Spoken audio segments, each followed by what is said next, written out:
Buka Alkitab kita sama-sama.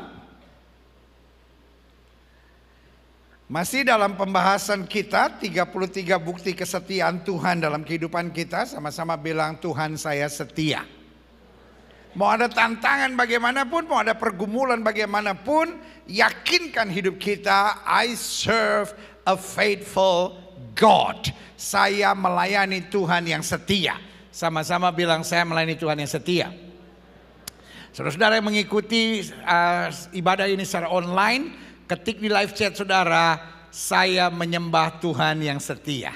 Yes, saya menyembah Tuhan yang setia. Semua yang di gereja sama-sama bilang, saya menyembah Tuhan yang setia. Berikan tepuk tangan yang meriah buat Tuhan. Haleluya.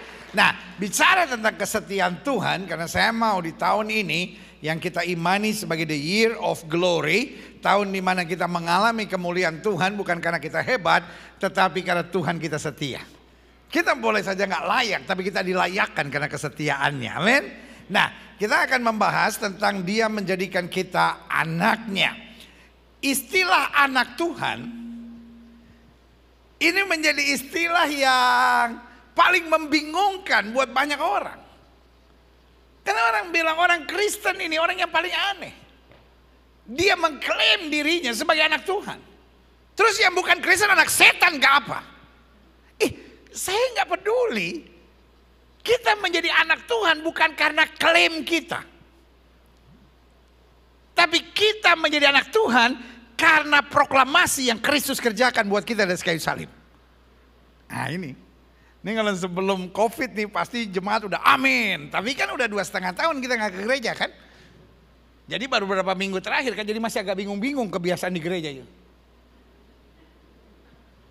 Coba bayangkan, saya temukan kalimat itu gak gampang loh. Kita menjadi anak Allah bukan klaim kita, tapi proklamasi Kristus buat kita. Dalam itu, dalam. Orang Manado bilang pedolong sekali ya kan. Tapi jemaat begini. Gak tahu apa karena kelamaan nyanyi atau apa tadinya. Ulang.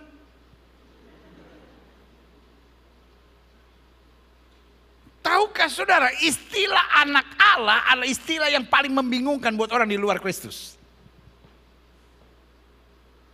Mereka akan berkata orang Kristen ini orang yang paling aneh. Dia mengklaim dirinya sebagai anak Tuhan. Tapi izinkan saya mengingatkan, saya menyebut diri anak Tuhan bukan sekedar klaim saya, tapi karena itu apa yang Yesus proklamasikan buat kita dari kayu salib.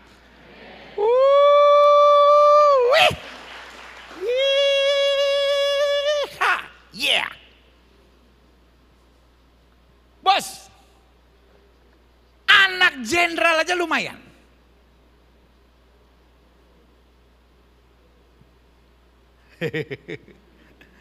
Muka saudara ini gak jelas, pasti lu bukan anak jenderal. Kalau kita anak jenderal, pertama kita gak bisa ditilang polisi. Kalau kita ditilang polisi, kita kasih kartu nama bapak kita. Apalagi di kartu nama itu tertulis Listio Sigit.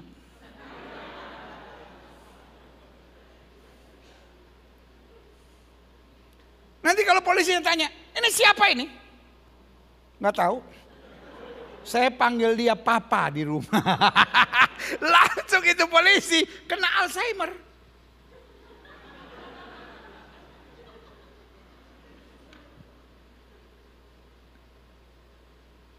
Bos,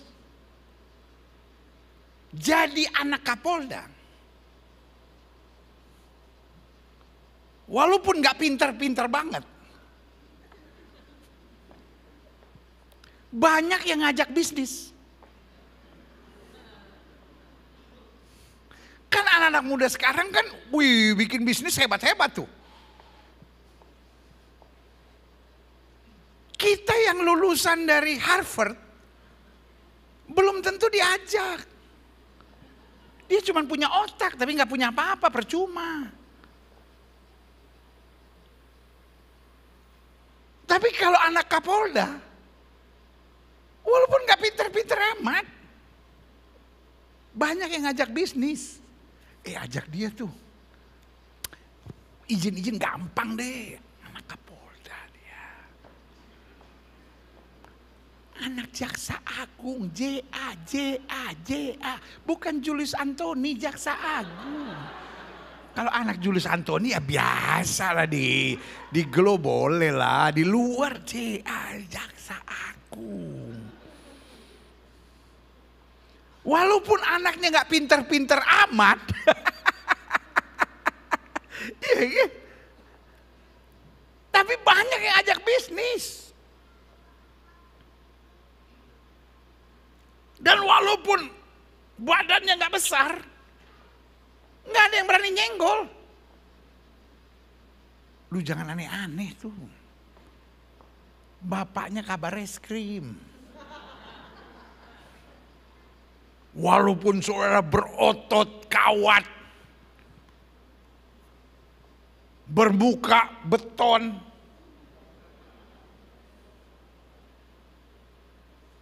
ciut juga nyali.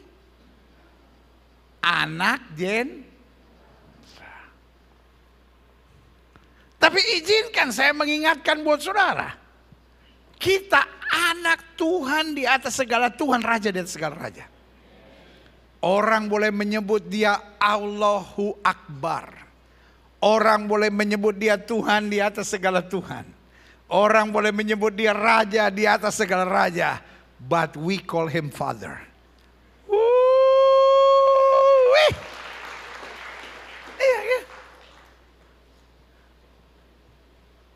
Ketua Mahkamah Agung dalam tugas-tugasnya dipanggil Yang Mulia. Karena dia memang hakim agung. Tapi anaknya panggil dia Bapak. Pertanyaan saya,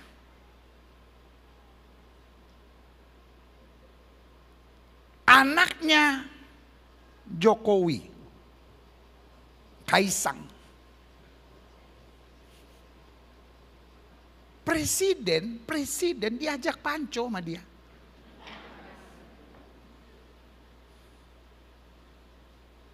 Gibran, ya kan?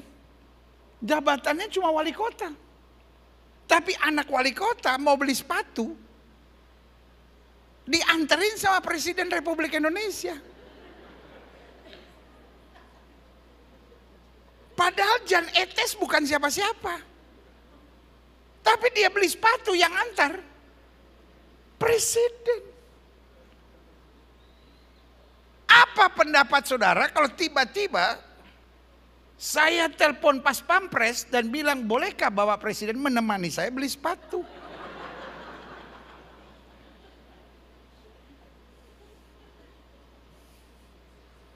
Sampai di sini sudah ngerti nggak? Kita nih kadang-kala menyebut diri anak Tuhan tanpa pemahaman.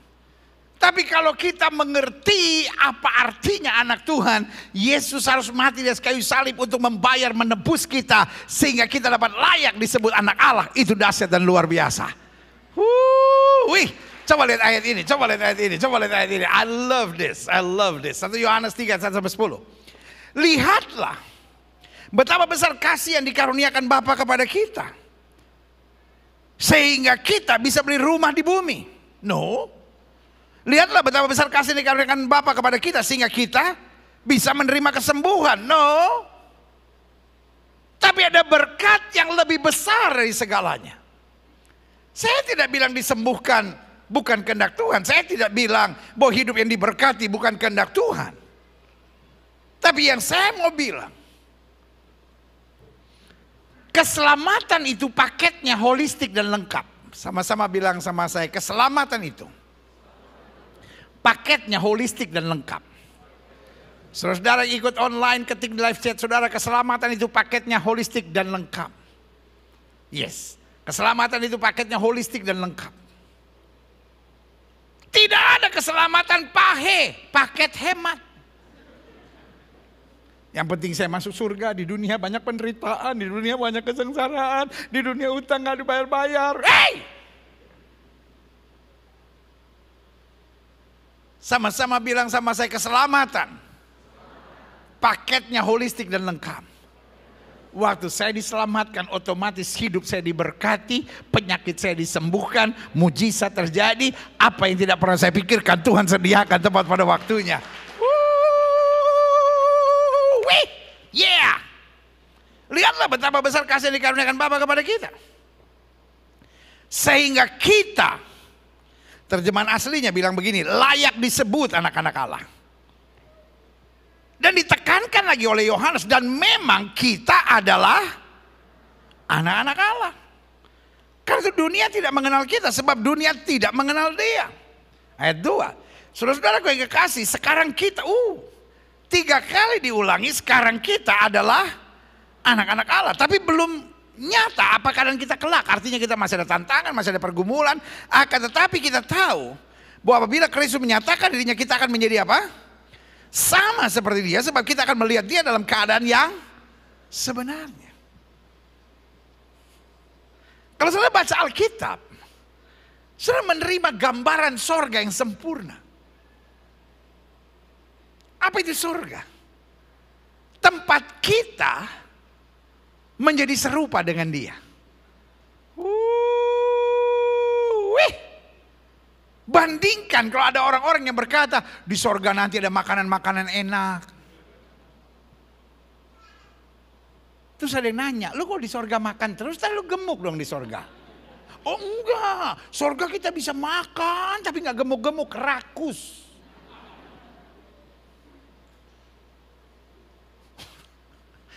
Otak lu kotor bener saudara-saudara. Ada yang bilang, oh di sorga nanti ada pesta-pesta, pokoknya di sorga kita bisa ngerjain apa saja yang kita inginkan. Berarti jiwa lu sakit.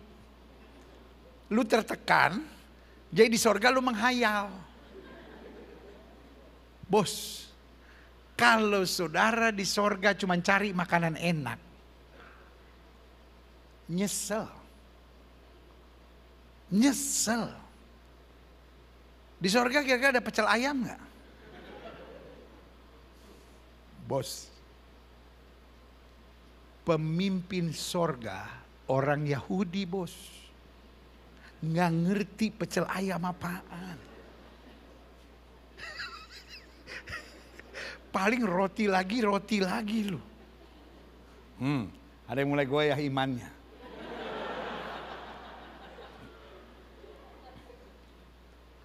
Apalagi saudara yang suka duren, ayah. Saudara pikir di sorga ada duren? Pas penyembahan ada yang malaikat muntah-muntah bos. Jadi kalau orang bilang di sorga ada pesta-pesta, di sorga ada makanan-makanan enak, saya mau beritahu, saudara akan terkejut karena di sorga nggak ada makanan. Karena kita hidup sebagai malaikat Tuhan yang terdiri dari roh yang penuh kemuliaan Tuhan, dan kita menjadi serupa dengan Dia. Berikan tepuk tangan yang meriah buat Tuhan. Dan Alkitab bilang di sorga kita semua akan jadi seperti malaikat. Pertanyaan saya, malaikat makan nggak? Kalau malaikat makan susah kita. Saya naik motor jatuh. Saya tanya Tuhan, mana pasukan malaikat yang menjaga? Maaf, lagi makan.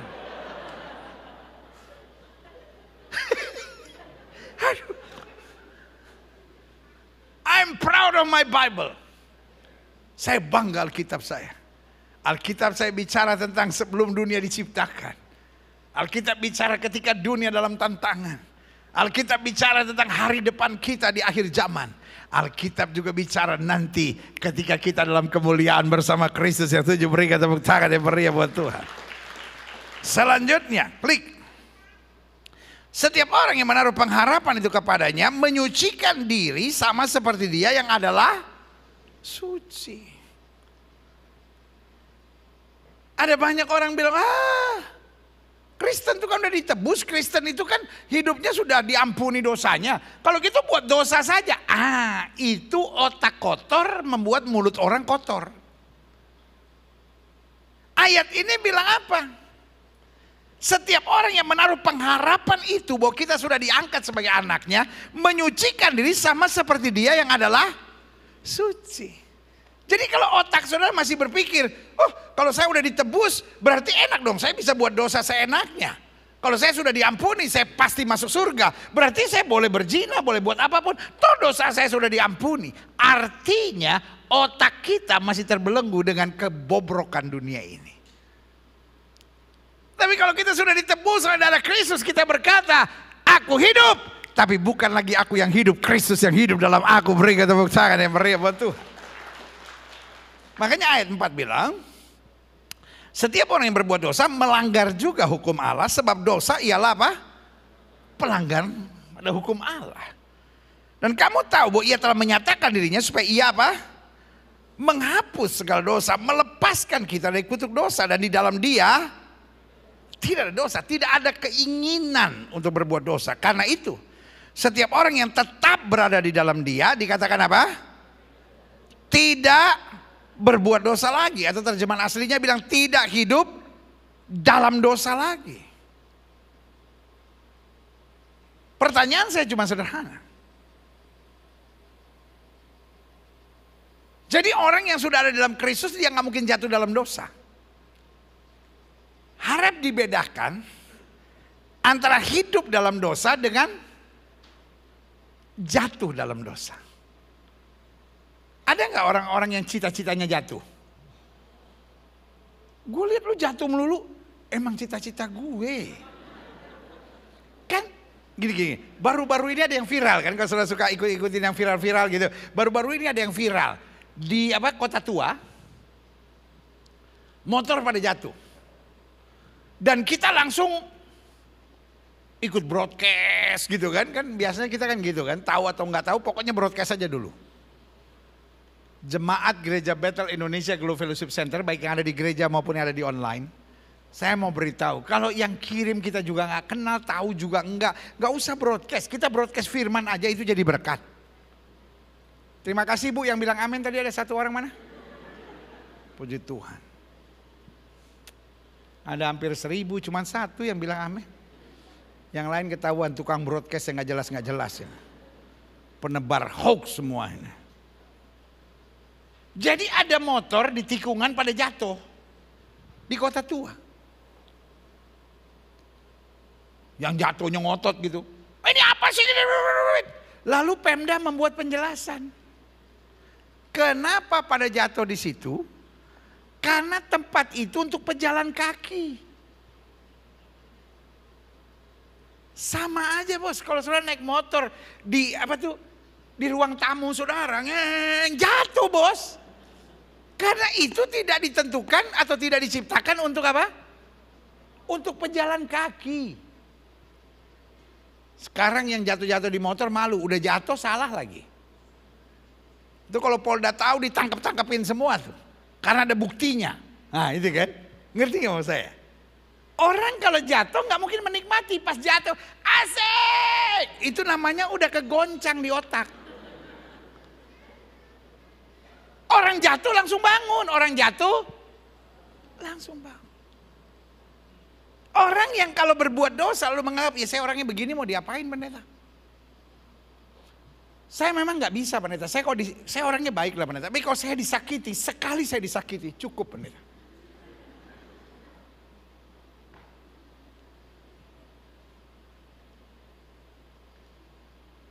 Saya memang orangnya kelemahannya wanita pendeta. Jadi kalau ada wanita yang bagus-bagus gitu, ya roh memang penurut tapi daging lemah.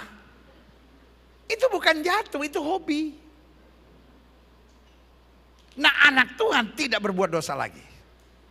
Artinya apa? Ikatan dosa terlepas karena aku hidup, tapi bukan lagi aku yang hidup, Kristus yang hidup dalam aku. Dan yang terjadi ada total replacement, ada perubahan total, ada pergantian total. Sehingga Paulus bilang apa yang dulu kuanggap kebanggaan, apa yang dulu kuanggap kenikmatan, apa yang dulu kuanggap sesuatu yang membahagiakan, sekarang kuanggap apa? Sampah.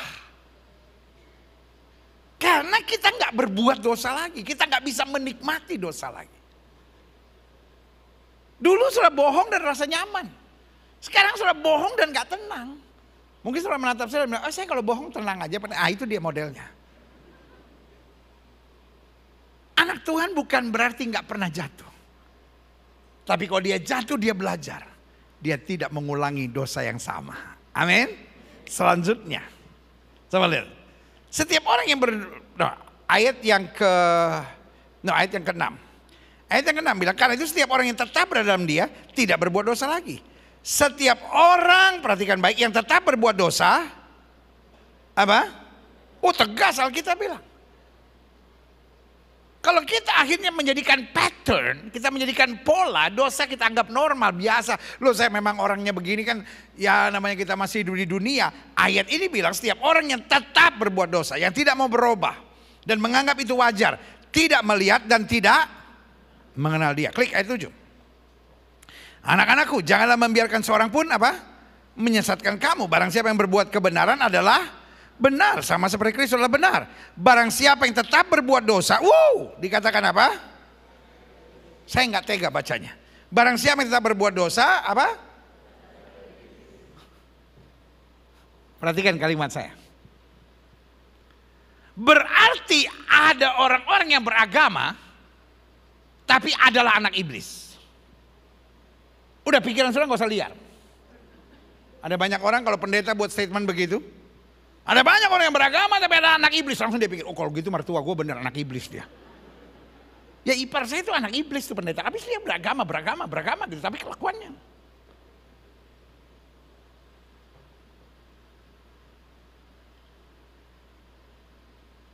Pertanyaan saya sederhana. Semua orang Kristen pasti masuk surga enggak? Di neraka kira-kira ada orang Kristen enggak? Saya mesti sabar nih, nanya berkali-kali gitu. Kenapa? Karena udah lama gak ke gereja kan, udah 2,5 tahun ya kan. Jadi masih agak bingung-bingung masuk gereja ya kan. Jadi saya sabar lah nanya, sabar. Walaupun udah mulai makan hati juga lama-lama ya kan. Kira-kira di neraka ada orang Kristen gak? Kira-kira di neraka ada orang Kristen gak? Bukan cuma ada, banyak. Bilang sama sebelah-sebelah, kita kira-kira di mana?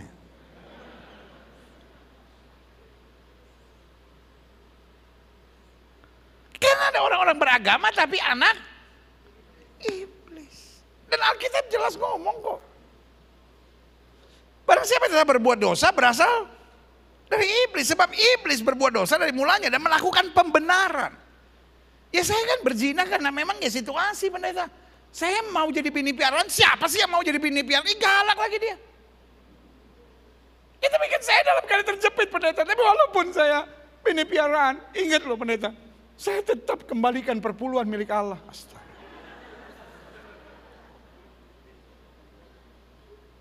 Bukan soal perpuluhannya. Tapi kesadaran bahwa saya anak Tuhan. Saya tidak mau diperbudak oleh iblis. Amin. Coba lihat ayat ini. Barang siapa tak berbuat dosa berasal dari iblis. Sebab iblis berbuat dosa dari mulanya. Untuk itulah Allah menyatakan dirinya supaya ia membinasakan apa? Perbuatan-perbuatan iblis itu. Jadi kekristenan bukan sekedar agama. Makanya selalu saya bingung. Kalau ada orang yang tinggalkan iman Kristennya. Dan kita orang Kristen gak akan pernah demo loh. Kita orang Kristen bukan berarti kalau ada orang yang tinggalkan Kristen. Kita kutuk-kutuki. Aduh ntar dihajar Tuhan. Dihajar. No, karena kita bingung. Kenapa kekristenan hanya dianggap agama? Semua agama sama betul. Semua agama mengajarkan hal-hal baik. Tetapi kekristenan adalah kuasa Tuhan. Yang melepaskan kita dari perbuatan iblis. Supaya kita hidup dalam kemerdekaan, dalam kasih karunia Kristus. Yang setuju beri tepuk tangan yang meriah buat Tuhan. Dikatakan apa? Setiap orang yang lahir dari Allah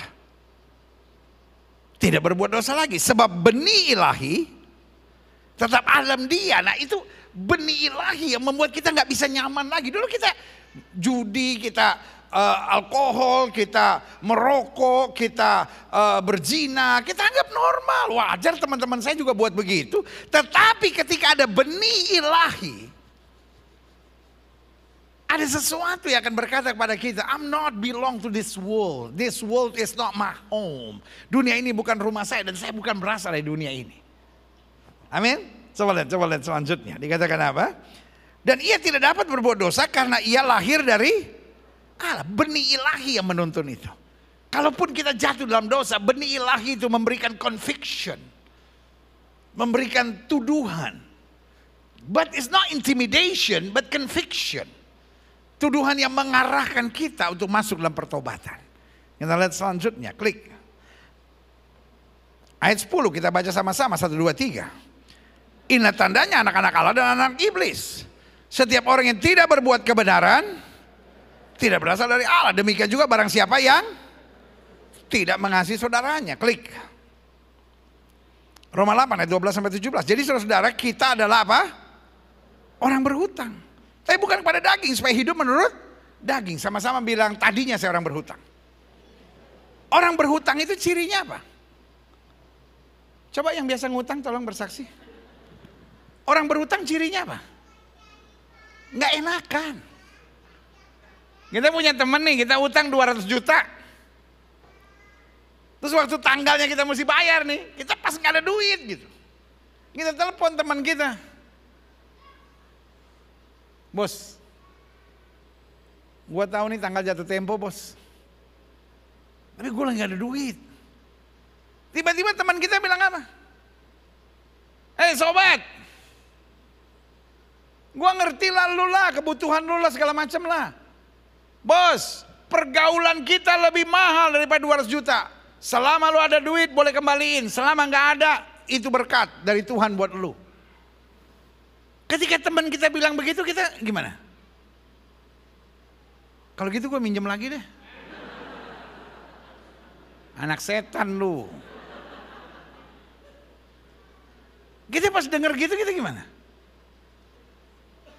Nggak enak. Mungkin sudah menatap saya dan bilang, nomor telepon dia berapa pendeta? Saya juga mau telepon. Kita kan jadi nggak enak. Terus 3 bulan kemudian kan udahlah kita jadi nggak enak kita sama dia kan. 3 bulan kemudian tiba-tiba kita lagi lihat handphone kita bunyi, ini dia yang telepon. Kita angkat nggak? Nggak berani. Wah dia lagi BU nih. Wah. Sambil handphonenya bunyi itu kita tanya sama istri. Ma ada duit berapa? 10 kek, 20 kek, 25 kek. Minimal gue angkat, gue bilang, aduh gue 25 dulu ya, gue cuman ada gitu. Nggak ada. 1 juta aja nggak ada. Nah udahlah nggak usah diangkat lah. Nggak lama kemudian dia WA. Berani buka nggak? Enggak, kita cuma intip-intip. Apa sih itu tulisannya? Tiba-tiba dia bilang gini, gue lagi susah. Mobil gue rusak. Gua besok jam 9 ada kegiatan penting banget. Kebetulan searah sama perjalanan lu menuju kantor. Boleh gak gua numpang sama lu? Kira-kira nih kalau dia ngapusin duit atau ngapusin ngutang 200 juta, kita mau gak bawa dia? Apa kita bilang gini? Jangan mentang-mentang gue punya utang sama lu jajah gue seenaknya ya. Itu namanya otak lu goyang. Kita langsung jawab apa? Boleh banget. Jangankan lu, sekeluarga sama mertua-mertua Pak RT bawa. Biarpun gue mesti duduk di atas. Ngerti gak? Karena kita sadar kita berhutang. Mentality itu yang harus kita miliki. Betul kita diangkat anak oleh Tuhan, tapi kita orang berhutang.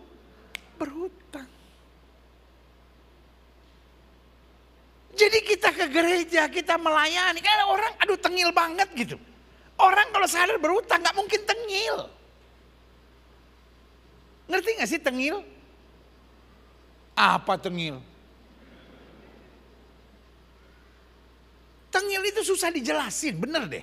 Saya coba tadi cari-cari bahasanya gitu ya, apa bagaimana saya mendefinisikan tengil gitu. Tengil itu nyebelin, lebih dari nyebelin. Tengil itu melakukan perbuatan-perbuatan yang tidak menyenangkan. Bukan cuma menyenangkan, bukan sekedar tidak menyenangkan, mau muntah kita kalau lihat orang tengil. Saya sepanjang malam kemarin cari definisi tengil, gak ketemu. Karena tengil itu susah didefinisikan. Tapi kalau kita ketemu orangnya langsung kita tahu. Oh, ini yang Gilbert bilang tengil nih. Karena tengil tuh kadang-kadang gak usah bertindak loh. Orang tengil masuk gereja aja nih. Kita, tengil nih orang. Dia gak ngomong apa-apa loh sama kita. Pernah gak ketemu orang tengil? Di mall kita gak kenal. Tapi ngeliat gini. Ini nih. Benar kata Gilbert, definisinya gue gak tahu. Tapi tengil aja gitu. Terus orang tanya, lu emang dia bikin apa sama lu? Enggak, cuma kelakuannya tengil gitu. Masuk. Duh, kalau gue punya akses ke pemadam kebakaran, gue semprot gitu. Bilang sama sebelah saudara, jangan tengil sama Tuhan. Iya kan? Tuhan minta kita melayani, kita tengil gitu. Aduh sorry, gue gak ada waktu. Oh, mau dapat tampil ini ya kan? Gak usah tengil sama Tuhan. Kita ini berhutang. Tuhan gak minta banyak kok. Yang pertama Tuhan cuma minta kita bersyukur. Yang kedua Tuhan minta kita hidup bersuka cita. Yang ketiga Tuhan mau kita meninggalkan dosa. Yang keempat kita belajar mengasihi, membawa damai. Amin. Yang kelima setia melayani Tuhan. Gak banyak. Tapi orang tengil tuh ribut aja. Apa sih masa kita mesti melayani Tuhan? Tapi kan saya kan bukan sekolah teologi ya. Apalagi Tuhan minta 10%. Aduh. Folks. Mata Tuhan punya, hidung Tuhan punya, telinga Tuhan punya, mulut Tuhan punya, hati Tuhan punya, otak Tuhan punya. Gak minta 50-50 aja udah mujizat. Kalau saudara join sama orang, dia punya tanah, dia punya bangunan, lu cuman masuk bawa manajemen, hotel kayak atau apapun, 50-50. Tuhan cuman minta 10 loh. Coba saudara iseng-iseng, ketik di Google, perdebatan tentang perpuluhan, ribuan. Perpuluhan salah satu topik yang paling diributin di banyak tempat. Oleh orang-orang yang pelit. Loh, kita yang ngerti, kita santai aja saudara. Karena kita pikir itu wajar, itu hak Tuhan. Amin. Walaupun kita belum tentu tiap bulan ngasih loh.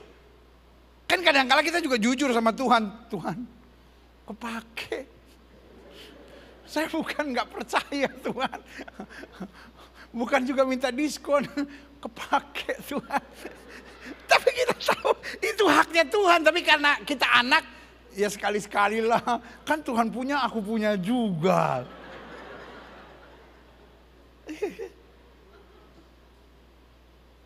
Tuhan gak minta 50-50, Tuhan minta apa? Cuma 10. Mungkin sebagian saudara bilang, ya tapi sebelah kan 2,5. Tapi kan gak ada kepastian bos. Ada harga, ada barang bos.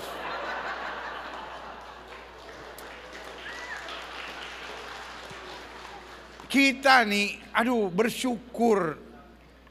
Aduh, 10% bos. Makanya saudara kalau mau berdoa gimana? Anak sekolah minggu bernyanyi. Lipatlah tangan, tutuplah mata, kita berdoa kepada Tuhan. Karena 10% bos. Yang 2,5.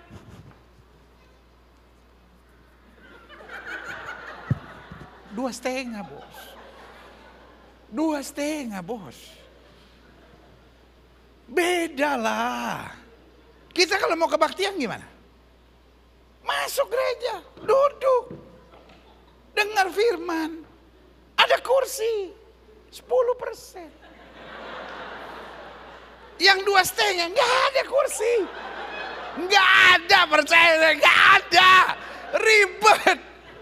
2,5 kok mau santai. 2,5 kata. Makanya kita tuh ibadah harus saling menghargai. Harus saling menghormati. Karena memang beda. Ada yang 2,5. Mau 10 boleh. Saudara mau 2,5 boleh. Boleh. Ada puasa sebulan 2,5. Yang biasa gini. Terus kalau saya kasih 25 gimana?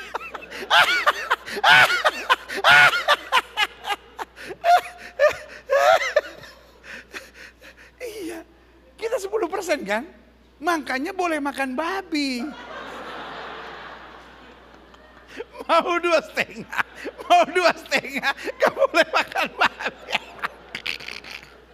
Aduh. Makanya saya bilang, meributkan agama adalah perbuatan kebodohan. Setiap orang harus saling apa? Menghargai karena aturannya beda. Kita ini orang berhutang. Tetapi ditebus oleh darah Yesus. Apapun yang kita buat, bukan supaya masuk surga, tetapi untuk membalas cinta Tuhan yang sempurna atas hidup kita. Yang setuju berikan tepuk tangan yang meriah. Selanjutnya. Sebab jika kamu hidup menurut daging, kamu akan apa? Mati. Tapi jika oleh roh kamu mematikan perbuatan-perbuatan tubuhmu, kamu akan hidup. Semua orang, sama-sama bilang sama saya, semua orang. Bilang sama sebelah saudara, roh orang bukan. Iya kan? Mau masa lalu saudara jelek kek, mau hidup saudara tadinya gak bener kek, tetapi semua orang yang dipimpin roh Allah, adalah anak Allah. Iya kan?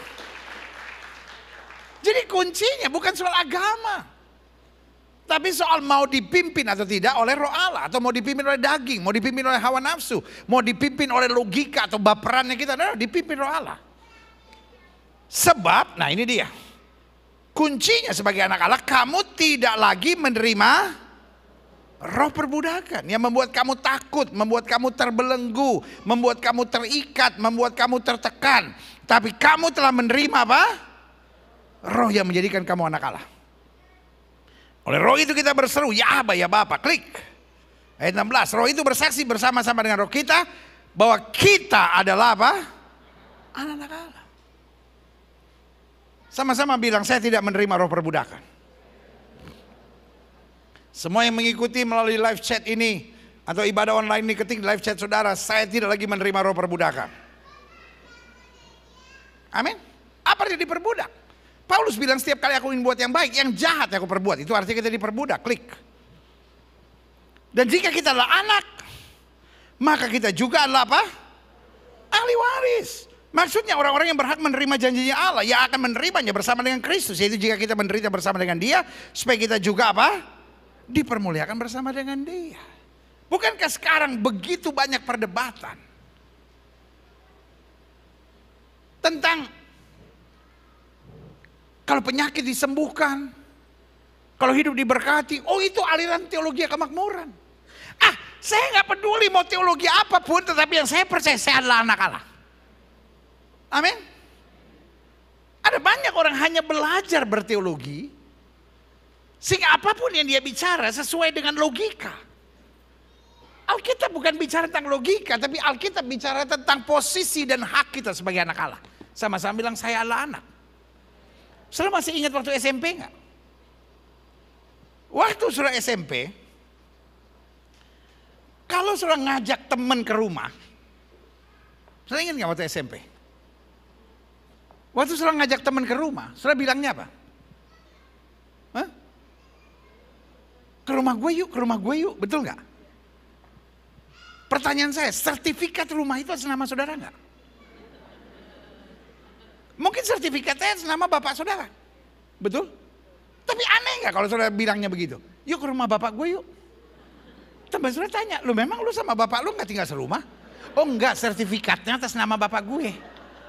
Teman saudara kan bilang, lu aneh, gue nggak perlu tahu sertifikatnya atas nama nenek. Lu kayak siapa kayak gue nggak mau tahu. Yang penting gue mau kemana kita? Ya ke rumah gue. Terus sampai di rumah,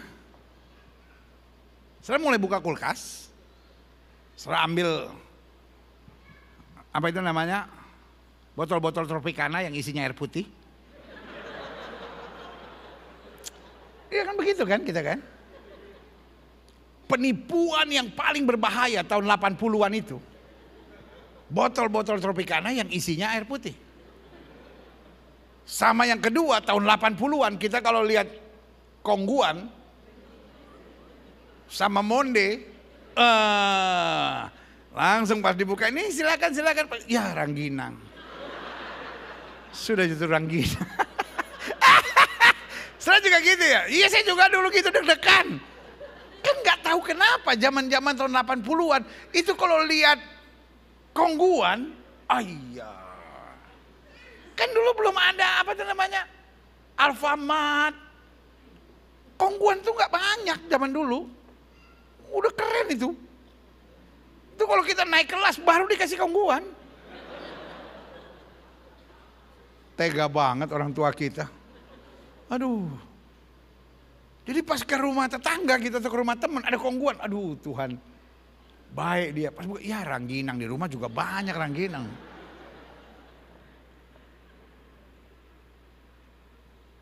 Saudara kan gak usah nanya sama orang tua saudara. Ibunda yang kuhormati dan kusayangi.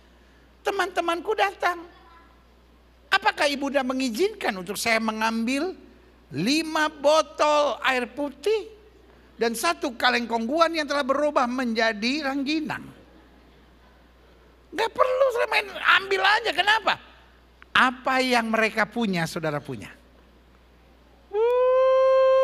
Wih, sama-sama bilang apa yang Bapak punya saya punya.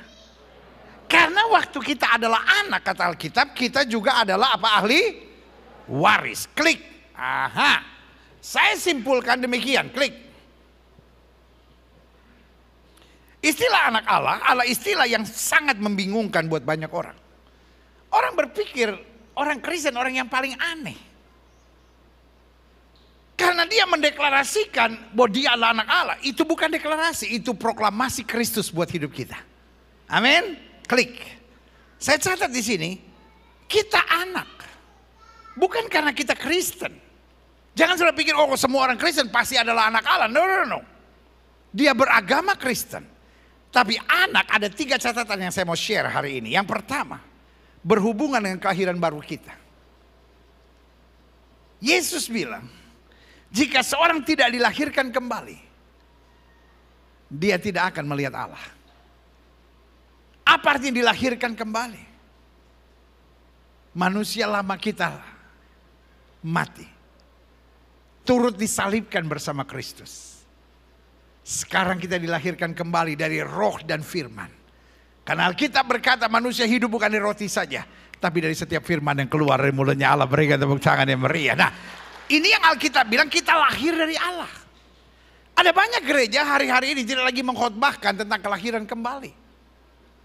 Hanya sibuk dengan akhir zaman, hanya sibuk dengan tanggung jawab. Great, semuanya bagus. Tapi saudaraku yang kasih dalam Tuhan, kita harus dilahirkan kembali. Dan ini bukan doktrin gereja tertentu, tetapi ini kalimat yang keluar dari mulut Kristus waktu bicara tentang Nikodemus. Amin. Dan ketika kita dilahirkan kembali, kita bukan hidup lagi buat diri kita. Sehingga apa yang dulu kuanggap kebanggaan, sekarang kuanggap sampah karena Kristus. Berikan tepuk tangan yang meriah. Yang kedua,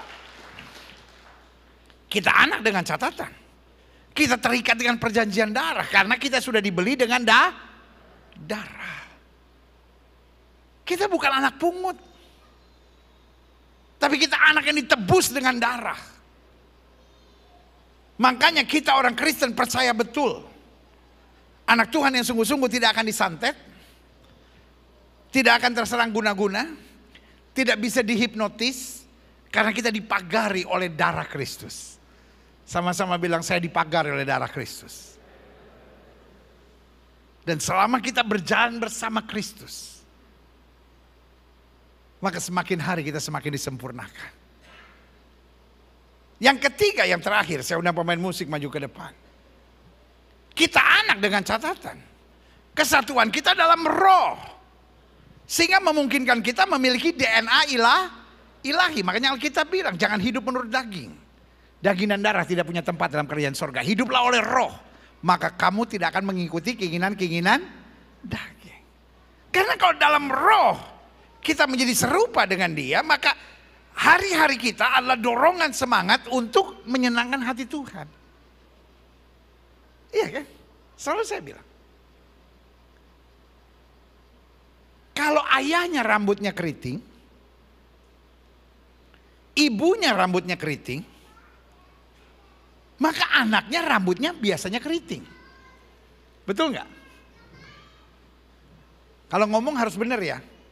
Saya suka dengar ada orang bilang, itu pendeta yang orangnya keriting. Bukan orangnya keriting, rambutnya keriting. Karena kalau orangnya keriting menakutkan, saudara. Iya kan, kita suka dengar gitu kan. Itu yang orangnya keriting, rambutnya yang keriting. Jangan orangnya keriting, rambutnya tinggi. Orangnya tinggi, rambutnya keriting. Bapaknya keriting, ibunya keriting. Bapaknya belok, mamanya belok. Bapaknya kulitnya hitam, ibunya kulitnya hitam. Tapi anaknya sipit, rambut cepak, kulit putih. Sampai dikasih nama Sam. Something long.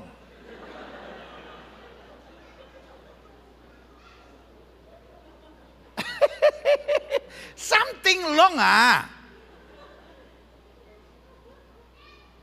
Ngerti gak mau saya? Kalau Kristus mengampuni kita penuh benci. Kristus sabar kita emosional. Sebetulnya kita anak Allah bukan? Daud berkata, dengan apa ku balas kepada Tuhan segala kebaikannya. Kecuali aku hidup hanya untuk menyenangkan hati Tuhan. Berikan tepuk tangan yang meriah buat Tuhan.